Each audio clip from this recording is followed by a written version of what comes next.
Many Londoners are now finding themselves faced with the difficult decision of what to do with their non-ULEZ compliant vehicles ahead of the expansion of the zone at the end of August. From today, the scrappage scheme, the support programme introduced by the Mayor, has been expanded to now support all small businesses in London and all families receiving child benefit. Last Friday, 5 Conservative councils failed in their bids to get the scheme blocked. Our political correspondent Tim Donovan has been to Mitcham to see how people are preparing. Another one for the scrap heap. This is where the road ends. It's a Daimler, it's a rare car. Not many of these are left on the British roads, right? At this scrapyard in South London, there's a constant flow of vehicles being dumped ahead of ULEZ expansion. It feels like that I'm taking my car to its grave and it will die. I won't see it again. I won't be able to use it again. It's just really, really sad. It's very sad. There are forms to fill in. You need a certificate of destruction from an authorised dealer like this before you can claim any money for scrapping your car. And he hasn't got the right paperwork. I'll go and get the documents of the car and I'll come back. These two do have everything in order, but say the £2,000 they're getting for their car won't go far. At the moment, it's really expensive, no?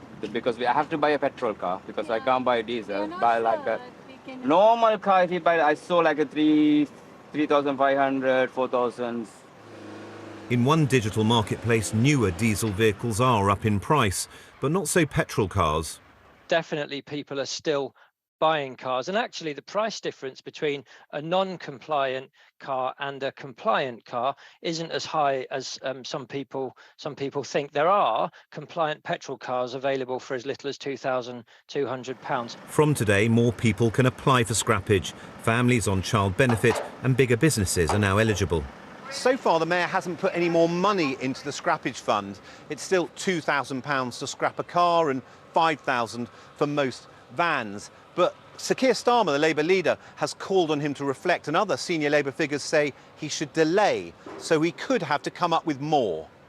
Here was someone on a separate mission to dump some scrap metal who thought the Mayor was right to go ahead. The government ought to be putting money in to put some proper scrappage schemes. Now, if the government isn't standing behind drivers, what is the Mayor of London going to do?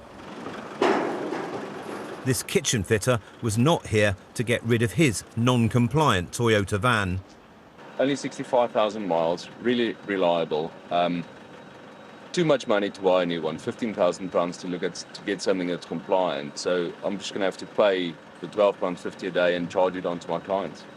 Builders merchants are calling for a year-long delay. £12.50 a day to come in and out of central London is going to put a lot of pressure on SME builders and plumbers and engineers. And we think eventually that may well see a number of these businesses going out of business. City Hall are saying the Mayor hasn't ruled out further scrappage measures, but widening the scheme today took a month to put in place, and there is now only 4 weeks to go, which doesn't give people long. Now, we haven't got completely up-to-date information from Transport for London as to what's happening with the scrappage scheme, how much money has been dispensed. As of the end of June, they had dispensed £30 million. About 9,000 people had been successful. An awful lot more had had their applications turned down. You presume with this widening of criteria to more businesses of under 50 employees and people on child benefit, that you could see something of a rush now. When the inner London zone came in, we found that people only applied for scrappage quite late in the day. That could happen again. And as we know, there were quite a few people, I think, who were waiting to look at the outcome of that High Court hearing last week before they decided on what to do. For sure, there are still thousands and thousands of people who will have vehicles that don't comply. And either they're going to go through this process, or from August the 29th, they're going to have to decide that they're paying that £12.50 charge. And as I said in the piece, there's still the possibility, because he's been under political pressure from his own side as well as the Conservatives, that the Mayor will try and come up with some more money for this scrappage fund. OK, Tim, thank you.